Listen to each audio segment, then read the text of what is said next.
Grand Rising. How are you guys doing? I hope that you guys are having a great, wonderful morning, afternoon, evening, depending on where you are in the world.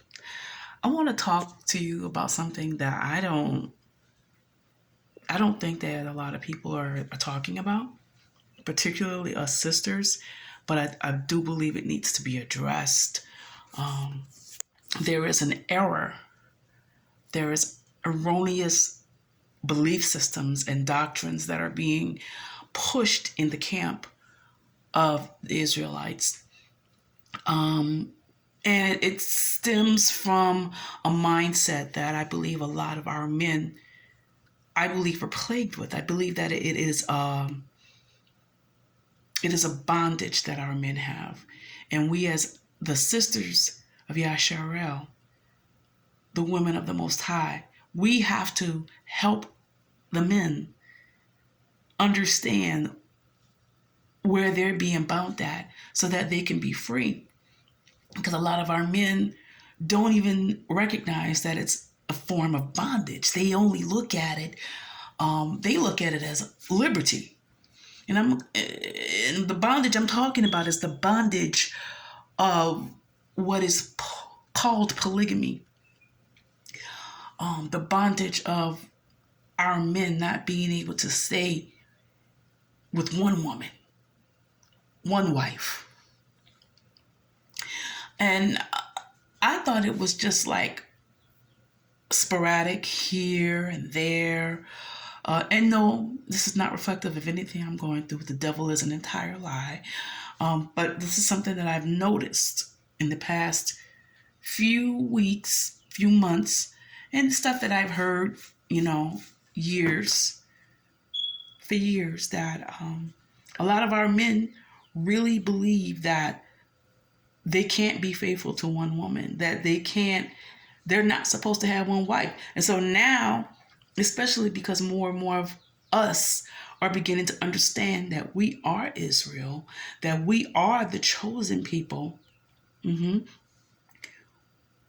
because we can find instances in the Word, in the Bible, that speak on men in the Bible that were married to more than one woman at the same time.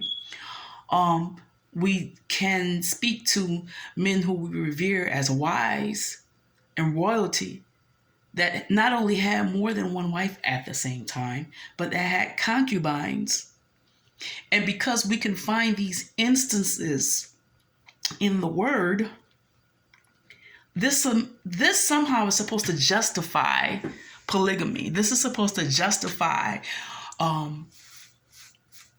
men having more than one wife, more than one woman, more than one baby's mama, etc., etc., etc.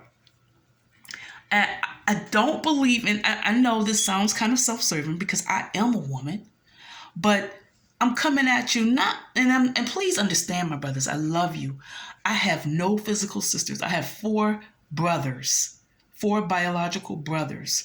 I grew up in a male-dominated household with a strong black man as my father, whom I love and submit to dearly. So I don't have daddy issues. So let's get that out the way. I don't have issues with submission. I'm very submitted to my husband. I love you, baby. But, so no, I don't have those issues. I celebrate and applaud the strong black man. Go for what you know, daddy. Go for what you know, black man. You are my brother. Fist pump to you, my brother. I love you. I celebrate the strong black man. I celebrate the patriarchy. Okay, I don't condemn patriarchy. I need to see more of it. We, as a society, as a community, the Israelites, we need strong patriarchy. Yes, we do. We need to see our strong black men rise up. Excuse my hair for coming out of place, but I feel very strongly about it. Can you tell? Oh yes, it just does something to me. Yes, so I'm not one of those sisters. So let's get that out the way. Praise Him. Praise the Most High. All praises to the Most High Yah. So With that being said, I'm going to say some things that's going to upset some of my brothers. But it needs to be said because nobody is saying it. Nobody's saying it. And I don't think that my brothers understand that this is a curse. This is part of the curse. We want to talk about the curses of Deuteronomy 28, but we don't want to talk about, the brothers don't want to talk about Deuteronomy 28, 30 through 32. You will be engaged to a woman, and another man shall rape her. You will build a house, but you will not dwell in it. You will plant a vineyard, but you will not gather its grapes. Your ox will be killed before your eyes, and you will not eat of it. Your donkey will be violently taken away from before you and will not be returned to you. I'm in Deuteronomy 28, 30 through 32. Your sheep will be given to your enemies, and you will have no one to rescue them. Your sons and your daughters will be given to another people. Your eyes will look and fail with longing for them all day long, but there will be nothing you can do. They don't understand. Our men do not understand how the sin, yes, it is a sin to be married to more than one woman at the same time. It is a sin to have multiple families at the same time. You got a family across town. You got a family you living with. You got a family in another state. Baby, that's a sin. And nobody ain't telling you this, but that if you read Deuteronomy 28, 30 through 32, it is part of the curse.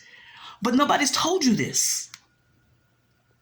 Nobody's taught you this. What they taught you is when you're old enough to have an erection and put a condom on, they give you some condoms and say, have as much safe sex as you can, son. That's what they're teaching the young men, our black young men. Be fruitful and multiply. But ain't nobody told you to be faithful to one woman. Nobody's teaching you that. As a matter of fact, I know of black men that's teaching other black men, yo, if she act a fool and she act a donkey and she don't let you do this and she don't let you do that, you go and you start you another family with somebody else. And you don't try to fix what's going on with your first family. You don't try to reconcile that. You don't try to heal that. You don't try to correct that. You just run and go get you a whole nother family. Hello, Nick Cannon. I could name a whole bunch of other ones, but Nick Cannon is the most popular because he's the one that came out talking about, oh, I believe I'm a Hebrew Israelite. But now he can't keep his penis in his pants. You see, the Most High had to chastise him again. I'm not going to get into all of that. But yeah, he's being chastised right now. Why? Because he is operating under the curse. And a lot of you brothers are operating under that same curse, and ain't nobody told you this. They're telling you it's okay to have multiple wives at the same time, citing David and Solomon, as if David and Solomon's families were just the icons of function. David may have been a man after Yah's own heart, but David's family was jacked up. We're talking incest, we're talking molestation, we're talking family, murder, and homicide, betrayal. Solomon may have been the wisest man on the face of the earth, but he couldn't have been too wise because he had all these concubines and wives. And guess what the word says about Solomon? King Solomon, that all his wives, his strange wives, go read it, turned his heart from the Most High Yah. There will be no way, if he really loved the Most High, that they would have been able to turn his heart from the Most High Yah if he didn't have so many wives. He had so many, I'm not going to get graphic, but he had sex with so many strange wives that all them spirits intertwined and confused him to the point where he didn't know who he was serving anymore. And by the end of Solomon's life, he lost the testimony of being the wisest man. Because, why? Because he had all these strange wives, y'all. And he had control over that. But see, David didn't teach him, David couldn't build a house because he had blood on his hand. But David didn't turn around and teach Solomon, son, don't do like I did. Don't go get all these wives and these concubines. They're going to get you in trouble. And I decided to do my research and find out, when did polygamy start in biblical times? Because it didn't happen in the Garden of Eden. I know some of y'all want to talk about Lilith, but I read the book of Adam and Eve, and I didn't see Lilith in there. Okay? The name Lilith only appears one time in the Bible, and that's in Isaiah 34. Okay? And she was not spoken of in a good light. She was spoken of as a demon, as someone that turns the hearts of the people away from the Most High Yah. Doesn't even mention that she was with Adam and all of this and all of that y'all like to purport. So miss me with that. Okay? So if polygamy was the will of the Most High, why didn't, when the Most High put Adam to sleep and said, it's not good for you to be alone, I'm going to create a helpmeet. He didn't say helpmeets. He didn't put S on the end of meats. He said, I'm going to create you a helper, helpmeet. And he put him to sleep. And he took one rib, not two, not five, because then he wouldn't have had no rib cage. He took one and formed Eve. One wife. One. And when he woke up, he said, this is bone, not bones. Bone, singular, of my bone, and flesh of my flesh. And he named her Eve. If the Most High was for a man having more than one wife, it was his perfect will, it would have, the precedence would have been established in the Garden of Eden. At creation, at the creation of the woman, he would have said, okay, here's Eve, here's Lilith, here's this one, here's that one. He would have had him a whole harem right there in Eden. But it's not there, y'all. I looked in the archaeological fields, okay? I looked in the book of Adam and Eve. Yeah, there was manifestations where so-called angels manifested themselves as handmaidens that had husbands and children, but we know that was, according to the context in the book of Adam and Eve, those were demonic fallen angels pretending to be handmaidens that were married and had kids to try to fool Adam. Now, I'm not going to get too deep into that. Go read it for yourself in the sacred text. Guess what? Nowhere. I looked in all of the little places that you guys will, the nooks and crannies that you guys will look to try to justify it, and it's not there. It's not there. I even looked into the creation, talking about the Prophet Muhammad, because we know that in the Nation of Islam and in the Muslim faith, they do believe in having multiple wives. The Prophet Muhammad was born around 570 AD, 570 years after Christ, the Hamashiach. And guess what? He only had one wife. I read the biography of the Prophet Muhammad.